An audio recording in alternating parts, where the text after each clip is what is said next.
الله ربنا هو الإله، له من الأسماء ما اصطفاه، الواحد الحي كذا المليك، والملك المالك لا شريك. الله ربنا هو الإله، له من الأسماء ما اصطفاه، الواحد الحي كذا المليك. أعوذ بالله من الشيطان الرجيم.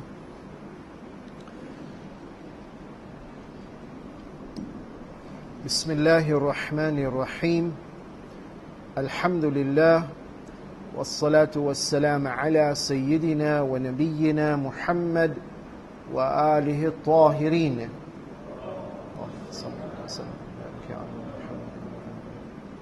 Respected elders, brothers and sisters, Assalamu alaikum wa rahmatullah.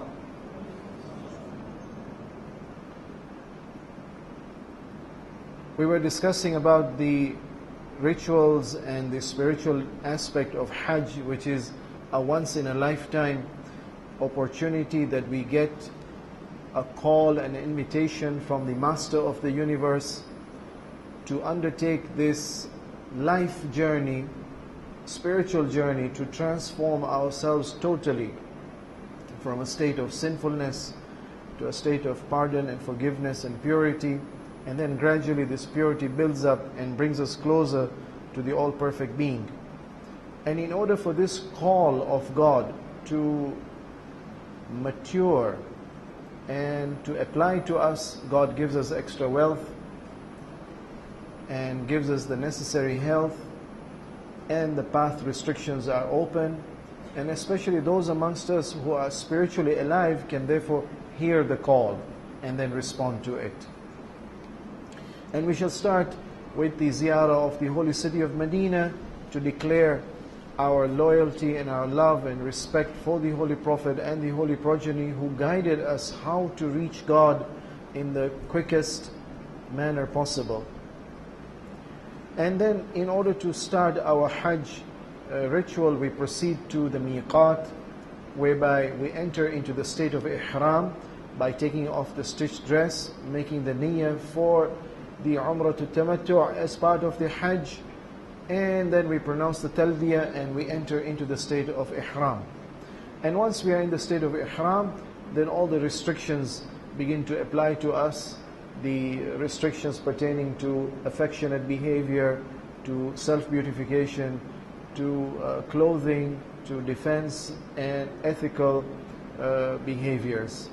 So once we are in the state of Ihram, and we have made this journey of almost 400 plus kilometers from the miqat of Medina, which is Masjid al-Shajara, we shall now proceed and enter the Haram, and then beyond the Haram into the city of Mecca, and then finally into Masjid al-Haram for the next wajib act, which is the Tawaf.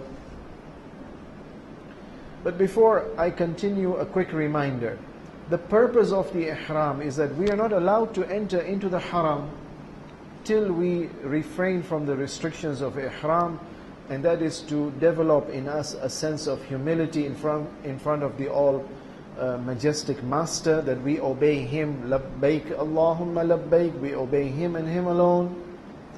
And the fact that we wear two pieces of unstitched clothing shows our simplicity, the simplest possible dresses before we present ourselves to our Lord. And now that we shall enter the Haram and avoid all aggressive behaviors, we develop a sense of non-hostility and violence. And finally, we develop a respect for the sacrosanct and blessed areas, which are the Haram and the Masjid al-Haram. In the Haram, notice that we are approaching from the north. Depending on where you come into Mecca, the boundaries of the Haram differ. So from the north, the boundary of the Haram is Tan'im, Masjid Tan'im. And then depending on whether you come from the west, Hudaybiyah, or from south, for example, Yemen, there is a place known as Ada'at, Liban. And then the southeast, the border of the Haram is Arafah. So we are entering from the northern border of the Haram, which is Masjid Tan'im.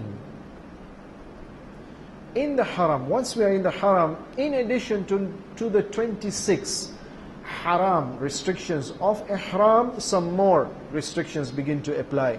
So number one, in Ihram it was haram to hunt. In the Haram, more so it is haram to hunt. So the penalty is now more severe for hunting in that particular area. In the Haram also, it is haram to pluck grass. Outside Haram, no problem. In the Haram, it is haram to pick up somebody else's property. So you find somebody else's property, he's lost it, leave it, don't touch it. This is a safe area. There is no stealing or taking away of other people's property. There is respect for property here. Punishment also is not allowed. So let's say, God forbid, somebody has committed a crime for which there is in the Islamic Sharia court a punishment. If the person enters into Ihram and enters into Haram, the law is you cannot arrest him for the purpose of executing the divine punishment of the hudud till he himself, by his or her own choice, they leave the boundary of the Haram, then you can arrest them. Haram is a sanctuary, Haram is a safe place. And makruh also to attack somebody's honor and prestige. So in the Haram, the riwayah says somebody came to Imam Sadiq alayhi salam, Sama' bin Mahran, and he says, I had lent some money to someone, he borrowed it from me and then he disappeared. And despite me looking for him, I didn't find him, but one good day I saw him in the Haram. Can I go and demand my right back from him? And Imam alayhi salam says, no, do not frighten him or threaten him. In fact, don't even say salam to him, because if you say salam, he's going to get worried that you are going to ask him about his payment. Respect him in the Haram. Once he's out, then you can ask for your rights. So Haram is a special area now. We are not allowed to hurt animals, not even hurt grass, not even take somebody's property. Not even a criminal is supposed to be punished, unless, of course, God forbid, inside the Haram he commits a crime. No, if he has disrespected the Haram, then no, he has to be, or she has to be arrested. And we are supposed to respect even the honor and the prestige of the believers. And we are supposed to enter with especially more sense of humility and no pride. So the riwayah says Imam Sadiq alayhi salam would arrive at the Haram, at the border of the Haram, he would disembark and he would take off his shoes and he would make a ghusl, and with dua and crying in a state of weeping, he would then enter the Haram. This is extra respect. Now I have reached almost the gateway of God's house. So the lesson we are learning now is that in the Haram we are supposed to respect everything. Everything is from God. Be it animals, be it plants, be it humans, be it the honor that human beings have, be it the property that human beings have. Anything becomes halal if Allah allows it. Beyond the limits that He has set, it is haram. Meat is haram unless it is facing Qibla and the name of God is recited and it is slaughtered in a particular manner. So we learn respect to divine resources. I would like to invite you to think that if we learn to respect the resources, look at the problem the world is facing today. There is no shortage of resources that some people should be poor in this world. But there is wastage of resources by some people who are blessed more by God. So look at the high standards of living. According to one report, the average consumer in the rich countries consumes as much energy as, let's say, 30 or so in an Asian country, or almost 400 times more than in an African country. So where is the justice and where is the fairness, where resources Allah has given enough to everyone? Yet some people are overusing and some people are being deprived of the basics. Haram and ihram, one very important lesson we learn. Respect that this is God's gift, and therefore don't hurt neither the plants, nor the animals, nor the humans, nor their property, not even their prestige and honor. So in this state we enter the haram and the ihram. Then the next wajib act, which is obligatory in the state of ihram for the sake of umrah, is the tawaf around the house of God. So tawaf has got its own special significance.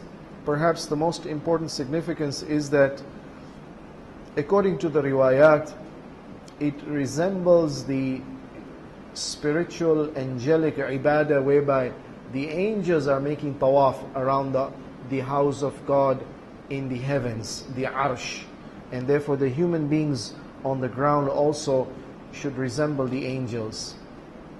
So we need to remind ourselves about the significance of tawaf, number one. Number two, just like salah is an ibadah and there are preconditions for salah, like tahara, so also tawaf being an ibadah, there are some preconditions. We need to know what those conditions are. And number three, now that I know the preparation and the conditions for tawaf, now I want to do the tawaf. So what are the wajib, essential components of tawaf? Where do I start? How do I move? How many rounds do I make? And if there is a boundary of the limits in which I'm allowed to make tawaf, what if I cross the boundary? What happens to my tawaf? And then what if I'm within the limits but for some reason my movement has been interrupted? What happens, or what should I do to the tawaf? And God forbid, just like salah is an ibadah, tawaf is an ibadah which is to be performed in certain number of rounds. If I get doubts, what happens to my tawaf and what should I do? So significance of tawaf. Tawaf is a wajib rukni of the Hajj, meaning that if a person purposely doesn't do it, then the Umrah becomes batil.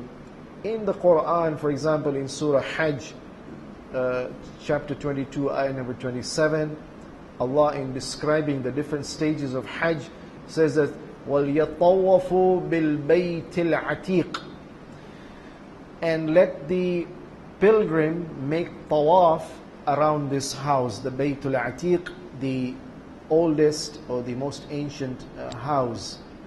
It's a rukn wajib, meaning that even if a person did not know and therefore doesn't do the tawaf, or he forgetfully doesn't do tawaf, ignorantly, doesn't matter, still the Umrah Tamattu' becomes batil. And if Umrah Tamattu' is batil, the Ihram also becomes batil. So this year Hajj, not possible. You'll have to come and repeat it next year.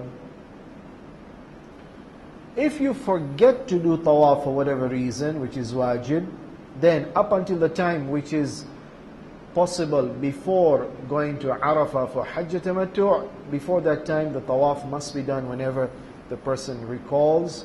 If necessary, the person has left for Arafah, he should come back, if possible, and do the tawaf in Mecca, or no, send an agent. So the individual now proceeds to the Masjid al-Haram, and his first glimpse of the Kaaba, he sees that great house. The Kaaba has been referred to in the Quran almost 20 times, so it's not an ordinary place. In Surah Baqarah and in Surah Hajj, Allah refers to this house that وَطَهِّرْ بَيْتِي لِلطَّائِفِينَ. Ibrahim, Ismail, you have a duty that you must cleanse and purify this house from all types of shirk. Make it a pure house of tawheed, because this is bayti, this is my house. Allah doesn't have a body, and therefore doesn't have a house physically. When any particular association is made that these are my servants, for God is proud to associate the servants to Himself, my creation. This is my soul which has been breathed unto the body. When Adam's physical structure was completed, وَنَفَخْتُ فِيهِ مِنْ رُوحِي فَقَعُوا لَهُ سَاجِدِينَ. All of you must make sajda, all the angels and the heavenly beings, including Iblis. When my ruh has been breathed unto this body, well, Allah doesn't have a ruh. The ruh is Allah's creation. But because it's a special, honorable creation, Allah is proud to announce that this is mine. So also this house symbolically represents some of the greatest names of God, the best way to remember God, the best way to get close to God, and the place where there is no shirk at all. This is my house. In Surah Hajj, again, ayah 27, He refers to it as the Baytul Atiq. Atiq meaning the first house, built on the earth for the purpose of worshipping the only true God, and therefore also the last man on the earth alive will be worshipping in around this house. Atiq can also mean the house which is free. Not only the first house, but the free house.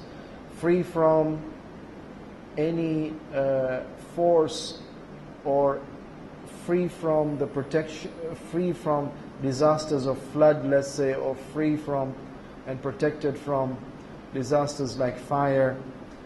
In the flood of Nuh alayhi salam, the riwayah says the ark of Nuh made 7 rounds, the ark around the place where the Kaaba was located. So this is a special house, protected in a safe sanctuary, place of true tawheed, of sincerity, of exclusivity, and of purity. So therefore, when we look at the Kaaba, it is mustahab, for the first time when we look at the Kaaba, when we arrive in Masjid al-Haram, to make a dua, and this dua is there in your books of Adab al-Haramain. You ask from Allah, oh Allah, forgive my sins. Kwanini, I'm entering into a pure place now. Those who are sinful, or those whose sins have not been forgiven, therefore will not get their prayers answered here. So I'm asking you before I enter, and I'm admitting and I'm confessing to my sins, and I'm thanking you that you helped me reach here now, because this is going to be my next step to get close to you, because this is your holy house, and this is a refuge, mathabatan lin-nasi wa mubarakan wa hudan lil-alameen. And oh Allah, here I am, your humble slave and servant, and Al-Haramu Haramuk, this haram is your haram, and I've come therefore prepared. Wal-Baladu Baladuk, and the city of Makkah is your special city. Wal-Baytu Baytuk, and this house is your house, O Lord. So I've come to ask for forgiveness. I ask your special mercy. I seek to obey you through the process of tawaf, and to follow your commands, and finally to reach a stage in my life where I'm totally resigned and submitted to you, and happy and content and satisfied with whatever you give me or decide not to give me. That's the final result we hope to get from tawaf.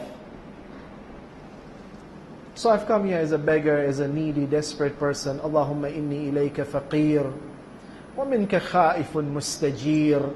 And I am fearful of your punishment. O Allah, therefore open for me the gates of your mercy and your Jannah, and engage me, wasta'amilni bita'atika wa mardatik, and engage me in your worship and to seek your pleasure. So before we start the tawaf, we need to know the basics of the Kaaba. There is this eastern corner of the Kaaba where is located the heavenly stone of Hajar al-Aswad. Then after the Hajar al-Aswad is the door of the Kaaba. Opposite the door of the Kaaba is the Maqam Ibrahim. And between the Maqam Ibrahim and the door is this circumscribed area all around the Kaaba, the limit in which the tawaf should preferably be performed. And then on the next wall there is the Rukn Iraqi. After Hajar al-Aswad, the next corner is known as Rukn al-Iraqi, which will be the northern corner of the Kaaba. And then there is a semicircular wall with an area inside known as the Hijr Ismail. This is Hajar Aswad. This is Hijr Ismail, where Ismail and the mother are buried. And then the third corner is the Rukn Shami. And finally, the fourth corner is Rukn, this is the western. And then this is the southern corner, which is the Rukn Yamani, facing towards Yemen. So having the orientation of the Kaaba, we can now proceed for the tawaf. But before we start the tawaf, just to mentally prepare you, the riwayah says, Man tafa bil bayti kharaja min dhunubi.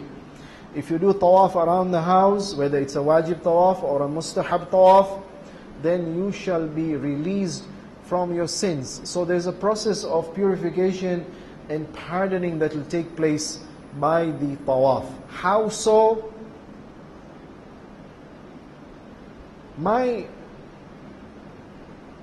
suggestion is, maybe as we do the tawaf, we are asking for forgiveness from major sins. Notice in the ihram we said that some things are haram before ihram, they are also haram inside the ihram. So for example, affectionate behavior with a non-mahram person, haram, to look with lust, to touch with lust and beyond. So I am promising that I shall avoid these sins, and I have tried to avoid them. Or a second sin you could be asking for pardon from in the process of tawaf, beautification, any act of beautification which becomes a haram cosmetic, a haram self-decoration, obtained from haram means, used for haram purposes, therefore I shall avoid and ask for forgiveness. Clothing, again, same. No clothing which is exposure of the private parts, or clothing with haram clothing, I shall ask for forgiveness. D, we said, was defense, aggression, violence, hostility, hurting others, I should ask for forgiveness. E, we said, was ethical, lying, boasting, showing pride and degrading others is haram before ihram. So also in the state of ihram.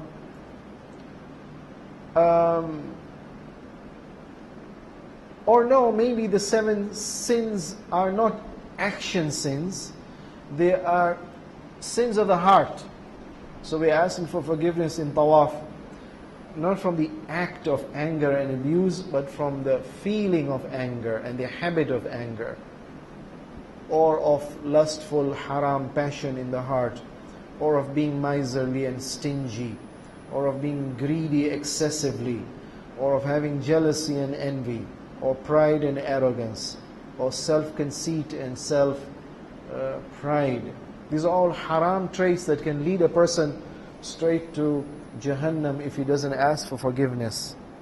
Or no, maybe it's referring to the 7 doors of hell. I will seek forgiveness from the 7 actions.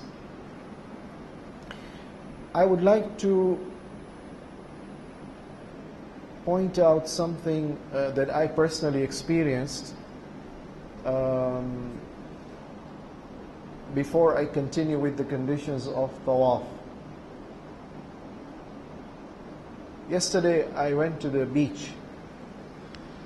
The tide was low, and so I started wading in the water. When the water was up till just above the ankle, you could see through the water, you could see the sea floor.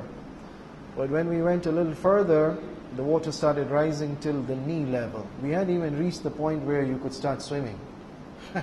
And there I stepped on this beautiful little creature known as a sea urchin, full of spines.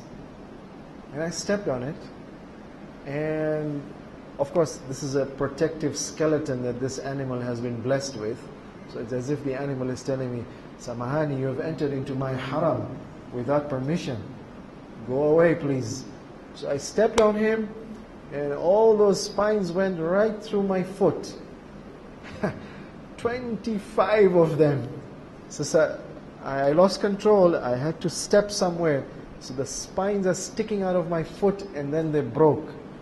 So there was one part of the spine inside my foot, and the other part of the spines outside the foot. Terribly painful.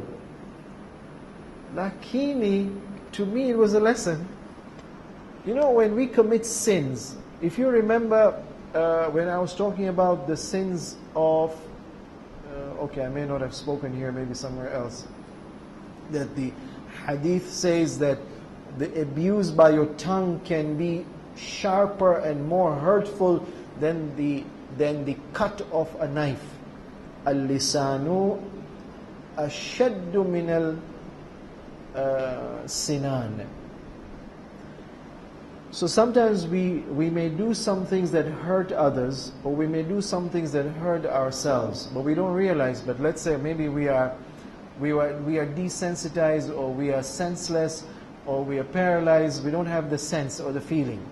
In the Qiyamah, we are told there will be azab, which is alim. That alim is a result of the hurt that we do either to ourselves.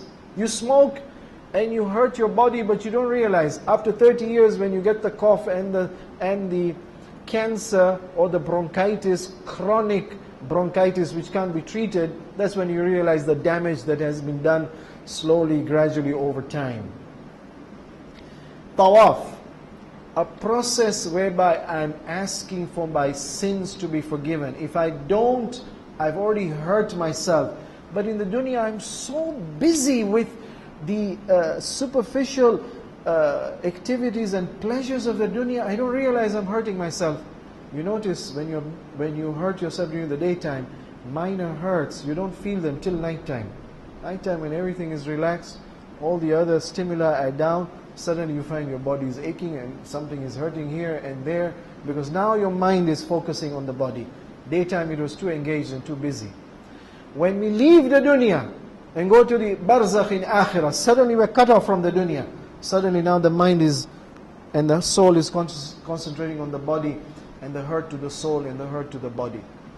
Sins have to be asked for pardon and forgiveness. Otherwise, we suffer painful punishment in the akhirah.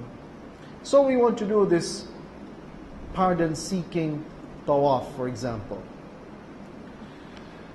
Just like salah is an ibadah, tawaf is an ibadah. Buniya al-Islamu ala khams. Islam is based on 5 pillars. Salah, ibadah. Zakat, ibadah. Sawm, ibadah. Hajj, ibadah. Tawaf is ibadah. If it's an ibadah, I have to have tahara, just like salah. So tahara from hadath, meaning I should be in the state of wudu, or the state of ghusl if necessary. Tahara from khabath, no najasa on my body, no blood or urine or any other najis item, on my clothes or on my body. If it's an ibadah, I need to make sure that my private parts are covered. For the gents, the private parts are different. For the ladies, it's their whole body, as should be covered by hijab. For the gents, necessary that they must be purified with the sunnah of Prophet Ibrahim alayhi salam. And of course, finally, before you start the ibadah, there's a niyyah for the tawaf. So let's look at these requirements a little in detail. The first is the niyyah. So before you start the tawaf, you will make the niyyah, "O Allah, in obedience to your command, I wish to perform this tawaf." But tawaf can be for different types. So this tawaf is not for Hajj now, this tawaf is for Umrah. But Umrah can be mufrada or tamattu'. So specify it is Umrah of tawaf of Umrah of tamattu'. But it can be for yourself or for your sponsor. Specify whose tawaf are you doing. And it could be a mustahab Hajj or a wajib Hajj. Or no, an ihtiyat Hajj. All of these have to be specified before you start your tawaf. Do you have to speak it out in words, or can you just think about it mentally? Or no, you just should be conscious. I have left my home to go for Hajj. I have left my building in Mecca to go for tawaf. So basically you know what you're going for. But it is mustahab to recite loudly. In salah, niyyah is not wajib to recite. So you don't, every time you have to say, "I'm praying salah 4 rak'ah, isha, ada, qurbatan ilallah." No. The fact that you made your intention, that's enough. But for Hajj, mustahab, better to recite in words the niyyah.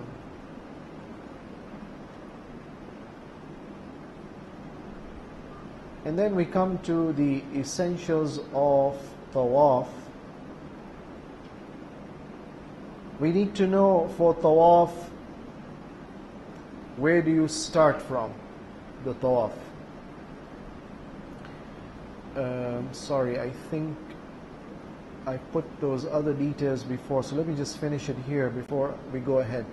Purity from hadath means that you must be sure that you have entered into the state of wudu in the tawaf area.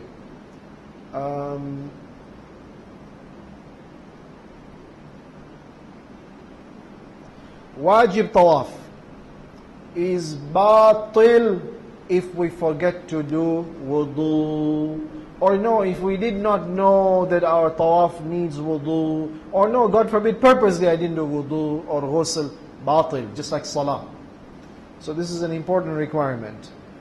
And God forbid, you may have doubts about your tahara before you start tawaf, or doubts about tahara after you finish your tawaf, or doubts about tahara inside tawaf. I'm skipping these details. Hopefully you should not face these problems. But there are answers to it. I will only deal with one issue about tahara of the tawaf. And that is, you become impure inside tawaf. So just remember this simple rule. The simple rule is, if you break your wudu, even if you're in the state of ghusl, if your wudu is broken, you just need to renew your wudu, not your ghusl. Either your wudu is broken before the 4th round, or it's broken after the 4th round. If it is broken before the 4th round, you need to repeat the whole of the tawaf. If your wudu is broken after the 4th round, you need to complete only the remaining rounds. So, if it's broken before the 4th round, come out of the area of tawaf, go to the area of wudu, renew your wudu, return, and repeat the whole of the tawaf from the beginning. But if your wudu is broken in the tawaf after the 4th round, mentally mark that point where it was broken. Leave the tawaf area, go and renew your wudu, return, and from that point, or a point parallel to that point, restart your tawaf and complete it from where it was broken. 5th round, 6th round, 6.5 round, doesn't matter. The only problem is if it's broken between half and 4 rounds. That means you reach Hajarul Aswad and you reach Rukn Shami, that's 3.5 rounds. The third round, you complete 3 rounds at Hajar al-Aswad. You start the 4th round from Hajar al-Aswad, reach Rukn Iraqi, cross the Hijr Ismail, and you reach Rukn Shami. At the back door of the Kaaba, let's say between that point and Rukn Yamani and Hajar al-Aswad, before you complete the 4th round, there if your wudu breaks, then you're supposed to do 2 things. Come out of the area of tawaf, go to wudu area, renew your wudu, return. Mentally you have marked that point, complete the tawaf 7 rounds, and then redo the whole tawaf 7 rounds, and pray your salatul tawaf. Just like salah is an ibadah which requires purity from najasa, so also tawaf is an ibadah which requires purity from najasa. Throughout Hajj, from the time of ihram till the time of taqsir, nothing requires wudu, nothing, except for tawaf. Except for tawaf and except for salatul tawaf. You can be without wudu, but tawaf you must be in the state of wudu.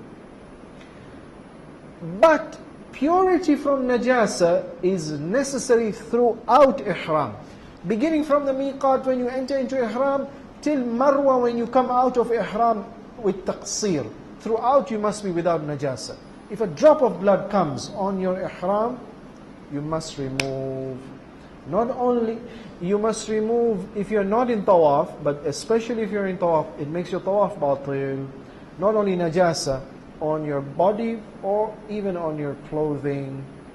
In salah, as an exception, if the amount of blood collectively or separately is less than a dirham, dirham is roughly the area of the thumb joint.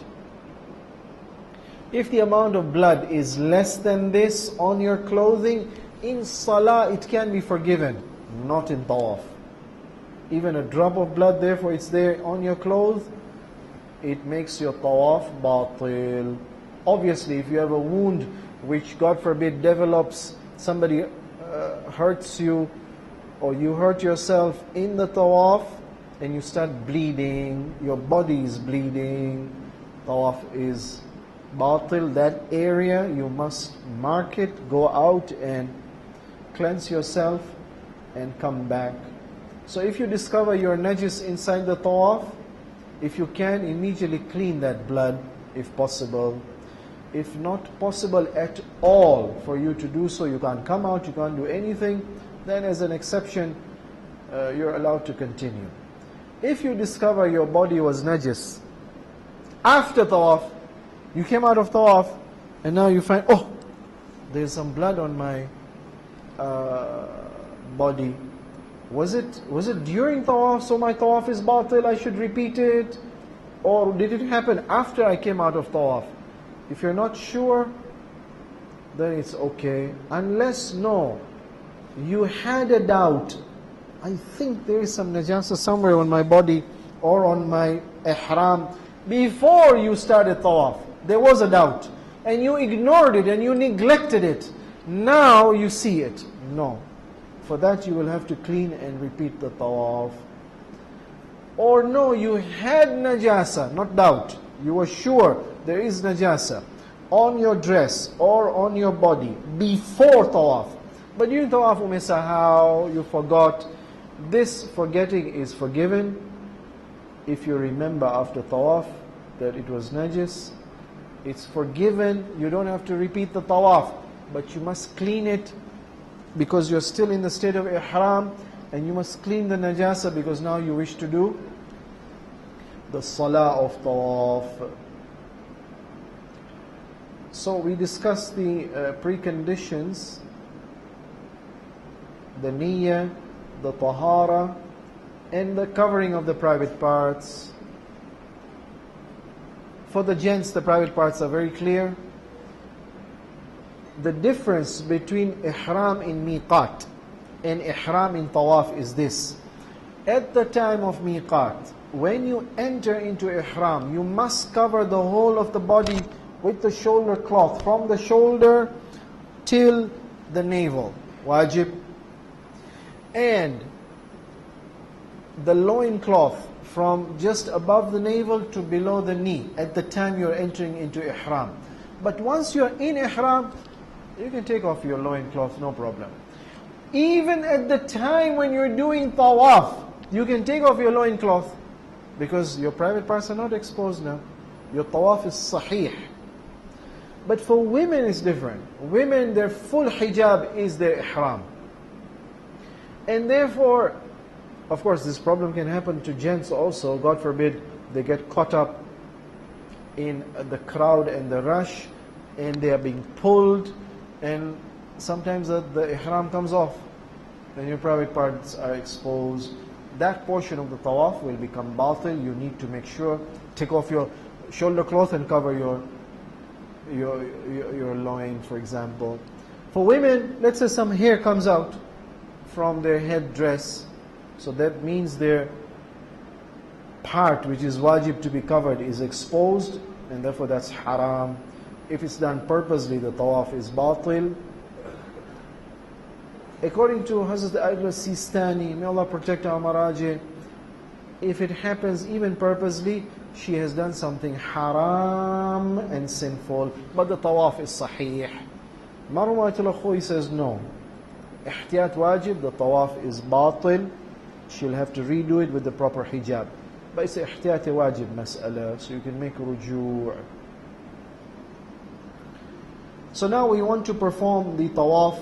We know the preconditions of tahara and of covering the private parts. Now we go to the essentials of the tawaf, the wajib parts of the tawaf. Where should I start and stop? In which direction I should move?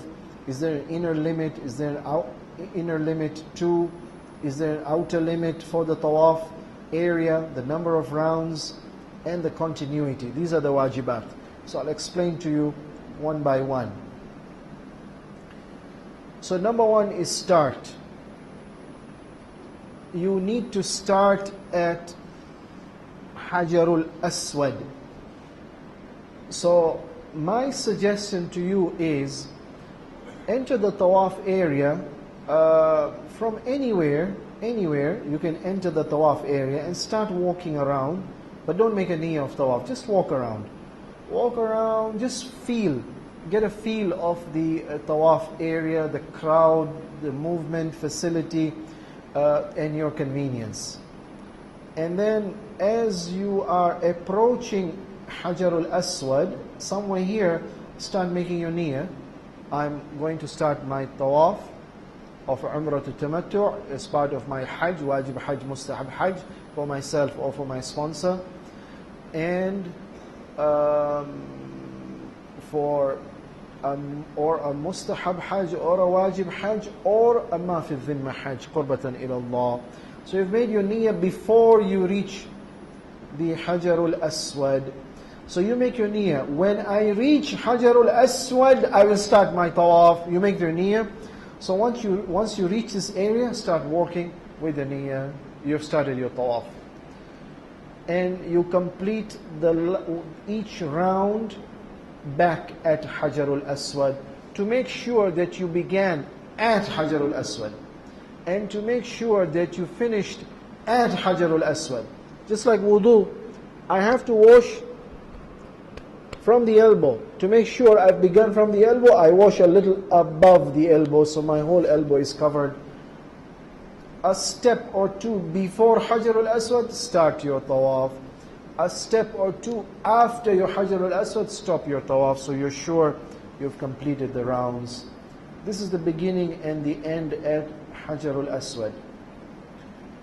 Number three, wajib to go in the right direction, which is the anti-clockwise direction. You move from Hajarul Aswad to the door, to the Rukn Iraqi, across the Hijr Ismail. That should be the direction. And therefore your left shoulder should be facing the Kaaba. However, left shoulder facing the Kaaba is only wajib to the point whereby your direction of movement is anti-clockwise. So, what is invalidating the tawaf is to move with the right side of your body facing the Kaaba. Or no, what breaks your tawaf is to face the Kaaba and move toward the Kaaba. Or no, you give your back to the Kaaba and you move away from the Kaaba. This is what breaks the tawaf. The ayah in the Quran is وَلْيَطَّوَّفُوا بِالْبَيْتِ الْعَتِيقِ. You must make tawaf around, not to the house, not away from the house, not in the right direction, clockwise direction, as the Holy Prophet ﷺ did it with the left shoulder facing the Kaaba. So if you're moving with your left shoulder, if you face slightly the Kaaba, but not fully, or if you give slightly your back, but not fully, but nevertheless your movement is in the anti-clockwise direction, no problem, your tawaf is sahih. Your tawaf will only become invalid if you start moving to the Kaaba or moving away from the Kaaba with your back, not slightly with your back turned towards the Kaaba. So that is the direction rule. Number 4, the inner limit. For those who can manage to reach right near the wall of the Kaaba, it is not allowed to walk on this projection on the floor of the Kaaba. Qanini. Sababu, this is counted as part of the wall of the Kaaba, this projection. We are supposed to do tawaf around the Kaaba, not on the wall of the Kaaba. The second inner limit is this semicircular wall. We should not do tawaf inside the semicircle. We should do it outside the semicircle. However, if we are near the wall of the Kaaba or near the wall and we're not far away, we can touch the wall, no problem. That doesn't break the tawaf. Requirement number 5 is the outer limit. I can go as far away from the Kaaba as I want till I reach the Maqam Ibrahim. That's the outer limit. This white area designated here throughout the whole circumference will be the outer limit. Lakini, in situations where there is excessive crowd and it's difficult to be within this limit, look at this area here. It is known as hatim. Hatim is crushing, the crusher. You will notice if you go and observe any recording of the tawaf, or you go and watch the tawaf from the upper floor, you'll find the maximum crowd around this area. Because new pilgrims enter here, old pilgrims come and stop here. There's a lot of congestion here. Many people try to reach the Hajar al-Aswad. This is known as the crusher. If you can't move in this area, in tawaf, you are allowed to move outside the Maqam Ibrahim. Makruh, if you can avoid it, better. But if you can't, you're afraid that you'll get excessively squeezed, get out of Maqam Ibrahim and do it outside Maqam Ibrahim. So that's the outer limit if possible. Rule number 6 about the tawaf is that it must be 7 rounds, not more, not less. Salah is 4 rak'ah, not more, not less. Or Maghrib 3, or Subh is 2, not more, not less. Why 7 rounds? I said probably, maybe we're talking about 7 sins, 7 action sins, or 7 character sins. Or no, maybe we're talking about the 7 doors of hell. Or no, maybe it's 7 stages of heaven, or 7 actions that can lead us to heaven. So after starting the rounds, once we finish the round, rule number 7 says, you cannot stop after round 1 and break your tawaf and then come back and do your second tawaf. Because tawaf is an ibadah, just like salah is an ibadah. You can't make qiyam, ruku and sajda, finish first rak'ah and go and take a break and then come back and do the second rak'ah. No, it's a one whole composite unit, continuity is required. And finally, rule number 8 is control. That means you must make the tawaf by your own voluntary decision to move. God forbid, if you're caught up in a very crowded situation and you're literally squeezed from all sides, front, back, right and left, and the pressure is so high that you don't move by yourself, the crowd moves you. The crowd can pull you left, can pull you right. No, the crowd can swivel you and push you to go in towards the Kaaba. My friend, who is doing tawaf? You or the crowd? That tawaf is batil. No, that sector of the tawaf where you lost control is batil. That has to be retraced. One new development that has taken place this year, I'm sorry I could not get the pictures, is that the Saudi authorities are planning to expand the tawaf area. Hajj had certain bottlenecks where the space available could not handle huge crowds. Too many Hujjaj were coming, and unfortunately the Hujjaj did not have the necessary etiquette and respect for performing the rituals. Otherwise there should be no problem. If there is respect, everybody can do it properly. But unfortunately, Hujjaj are in a hurry. They don't care. They want to push. They want to reach God before you. What they don't know is when they reach God, the door will be closed. The door will not open for them. Allah says, you can't reach me by hurting somebody else. Sorry. Wait. So the bottlenecks, if you remember, many years ago, almost every year you would hear news that there has been a stampede in Mina, in the Jamara area. You know, when we come for tawaf, everybody comes for Umrah at their own time. Any time in Shawwal, Zi Qa'dah, Zi Hijjah, you can come for Umrah. But for the first time, all the Hujjaj must go together at the same time to Arafah. But Arafah is a huge, wide plain of land. It can accommodate. After Arafah, we begin now to go into a narrow area, the Muzdalifah, and then to Mina. Mina at one time, on the day of Eid, everybody must go and stone. Too much crowd. Again, because of no respect. So now the authorities have expanded the Jamara area. They've built multiple stories so they can handle huge crowds. Next, they shifted attention to the tawaf area. They said we need to expand the tawaf area. The Zamzam area was closed in tawaf area. Tawaf for those who are wheelchairs, not allowed on the ground floor, shift to the first floor or second floor. Tawaf by those people who are being disabled and being carried on those carriers, not allowed, shift away. The strip on the ground near Hajar al-Aswad, which was a crowding area, congesting area, removed. So they tried to open up the tawaf area. Then they shifted in the next few years to the Masael, the Sa'i area. Sa'i area was made multiple story, 2 stories above the ground, 1 story below the ground, and now more recently they've expanded and doubled the area on the ground floor to twice the size. Now with all this huge capacity, tawaf has become a problem now. The area is limited. So now they want to expand the tawaf area on the first, second floors. That expansion is taking place now. So as a compensation, they've created a new artificial floor,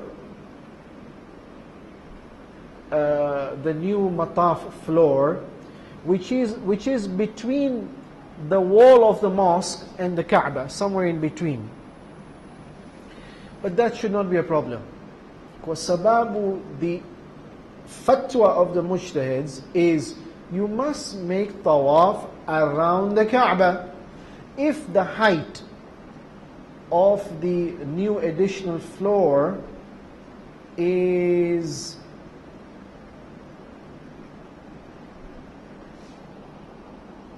2.7 meters. above the ground, the height of this new floor that has been constructed, it is lower than the roof of the Kaaba. So no problem. Even if you get a chance to do it on the new floor, we are still below the roof of the Kaaba. We're still doing tawaf around the Kaaba, no problem. So tawaf in this new development should not be a problem. Of course, they've made calculations that it's good if there are 12 pilgrims joining the tawaf per minute, or 180 per minute is too dangerous. The optimum, they say, is 155 pilgrims to enter this new tawaf area. This is a green light which is opposite Hajar al-Aswad, just in order to orientate you that I've reached the corner of the wall of the Kaaba, which has the Hajar al-Aswad, and there's a green lamp. So you can draw a mental line, and you say, when I cross this line, my tawaf is going to begin, or a step before that, my tawaf is going to begin.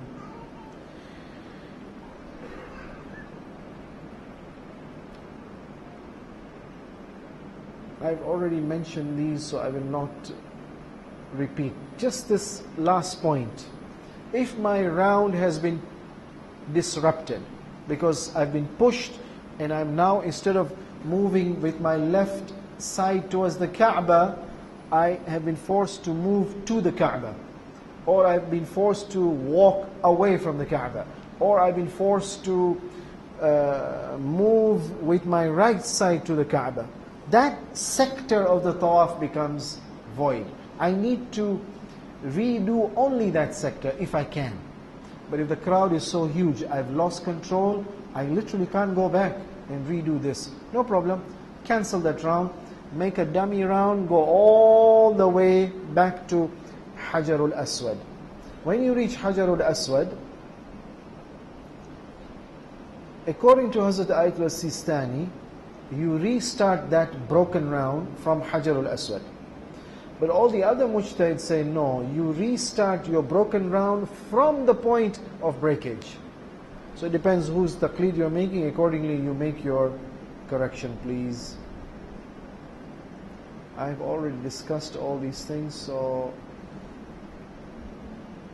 finally, the issue of interruption. Am I allowed to break the tawaf? I do 2 rounds and I take a break and I go away. The fatwa of the mujtahids is that if it's a mustahab tawaf, no problem, you can break your tawaf. But if it's a wajib tawaf, you cannot break your tawaf without any genuine excuse. Unlike salah, I can't break. But tawaf, under certain circumstances, I'm allowed to break. But in such a way that I do not disrupt the continuity, the muwalat. So it should not be more than a few minutes. Hazrat Ayatul Sistani says it is not haram, it is makruh, preferable not. So question, why do you want to break your tawaf? You say, no, I've become sick, I can't continue, I feel like vomiting. So no problem, stop, break your tawaf and come out. Where did you break your tawaf? Remember the rule of 4. If you broke it before 4, repeat the whole 7 rounds. If you broke your tawaf for an essential, unavoidable reason, important reason, after 4, mentally mark that point, come back and complete the 7 rounds from that point. So you got a problem? No, you got to call your other pilgrim brother or sister needs help, emergency. Break your tawaf. Mark that point if it is after the 4th round. At 10, finish, come back and continue from where you broke after the 4th round. What if I want to break not for an essential reason? I want to rest a few minutes. It's not essential. If it's medically necessary, you need to take rest. The doctor advises that you are a heart patient. If something develops, particular signs develop, take a rest. No, then that's an essential stop. But no, you say, I just want to feel a little more comfortable. No problem, you are allowed to, but not too long a break. A few minutes, okay. The only break for which you are allowed to stop anywhere in the tawaf, before 4 rounds or after 4 rounds, is salah. Preferably, time your tawaf in such a way that it does not overlap with the time of salah. But no, let's say you are caught in a situation that you had to start your tawaf before salah. No problem. The moment the adhan is pronounced, you are allowed to stop wherever you are. Before 4 or after 4, doesn't matter. Mentally mark that point. Either pray your salah furada, or pray your salah jama'ah. And the moment the salah is finished, resume your tawaf from wherever you stop, even if it's before the 4th round, no problem. Finally, and I stop here. I don't know how many rounds I've made. Is this the 3rd round or the 4th round? Is this the 6th round or the 7th round? Problem with doubts is all doubts about any number of rounds, tawaf batil. Unlike salah. Salah, there are 3 types of doubts. There are some doubts which break your salah. For example, a doubt in the number of rak'ah between first rak'ah and second rak'ah breaks your salah. Or no, some doubts have to be ignored. Person is excessively doubtful. 3 salah, one after the other, Fajr and Dhuhr and Asr, keeps on getting doubts. No, this person is excessively doubtful. His rule is ignore the doubts. Or no, there's some type of doubts in salah where there's a remedy available. Doubt between the 3rd rak'ah and the 4th rak'ah, for example. But tawaf, sorry. Any doubt about any number of rounds breaks the tawaf, you'll have to restart. And therefore you have to be very careful.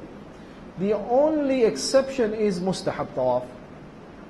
A doubt in a mustahab tawaf does not break the tawaf. All you have to do is a doubt between the 3rd and the 4th, count it as the 3rd. Continue. And also, if you get a doubt in tawaf, wajib tawaf, after you finish 7 rounds. You have come out of the tawaf area, you're proceeding to go to your salatul tawaf, or no, you're going to Zamzam, or no, you're going to Sa'i, and then you say, oh, was it 6 rounds or 7 rounds? Was it 7 rounds or 8 rounds? Ignore the doubt, you have already finished your tawaf, you're out of the tawaf area, no problem. So, very important, we need to know how to avoid tawaf, because you end up voiding and nullifying your tawaf. These are some suggested methods. Keep a counter for yourself, any type of counter, to remind you the number of tawaf round. Or no, keep a minder with you, have a partner, your tawaf buddy, who will keep your count for you. But make sure he or she alone keeps the count. If you start keeping the count, we had a case where there were 2 buddies who went for a round. Each buddy had a different count, and both were confusing each other. Or no, look for some du'as. For every round, keep a separate du'a. رَبَّنَا آتِنَا فِي الدُّنْيَا حَسَنَةً. Round 1. رَبَّنَا لَا تُزِغْ قُلُوبَنَا بَعْدَ إِذْ هَدَيْتَنَا. Round number 2. رَبَّنَا اغْفِرْ لَنَا وَارْحَمْنَا وَعَافِنَا وَاعْفُ عَنَّا. Round 3. Make your own du'as for each round. But you have to have the proper list. So you start doubting about which dua was for which round. No, you need to specify which dua or which dhikr. In the first round, Ya Allah, Ya Allah, Ya Allah. In the second round, Ya Rahman. In the third round, Ya Rahim. You designate your dhikr or your dua. Or surah of the Quran. Any mustahab act you can keep for yourself to remind you. And better still, keep multiple reminders. A dhikr, and a dua, and a counter, and a minder. I hope you can't go wrong with these different systems, inshaAllah. The next wajib act is salah. I will stop here for the moment if there are any questions regarding tawaf. Yes, please.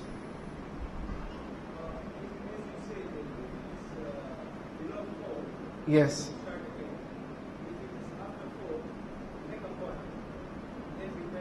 That's correct.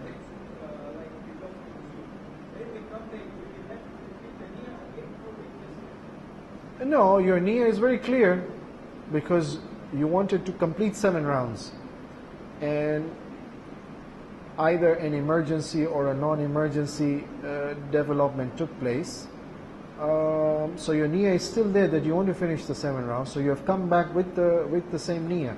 Unless you are so distracted that if somebody were to ask you, excuse me, what are you doing here? No, I just came back from wudu. Well, what are you doing here? No, but the other pilgrims are here. So you don't even know why you came here. That means you're so distracted, so forgetful, that you don't even know, you don't even have the right niyyah. I don't think so an individual will reach that level of stress. So all of us, the fact that we have gone to the masjid, we've made the niyyah of 7 rounds. I want to finish 7, I was interrupted. I've come back to finish my 7 rounds. That first niyyah is good enough.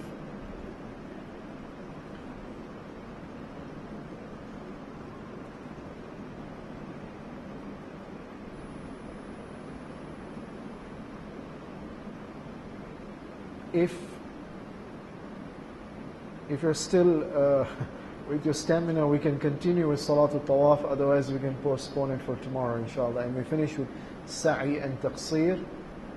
And then one more session we have for the Hajj Tamattu, which we can move very quickly because many of the Hajj Tamattu rituals are similar to the Umrah Tamattu. Let's take a break here now, inshallah. We'll continue with Salatul Tawaf tomorrow, inshallah. Wassalamu alaikum wa rahmatullah.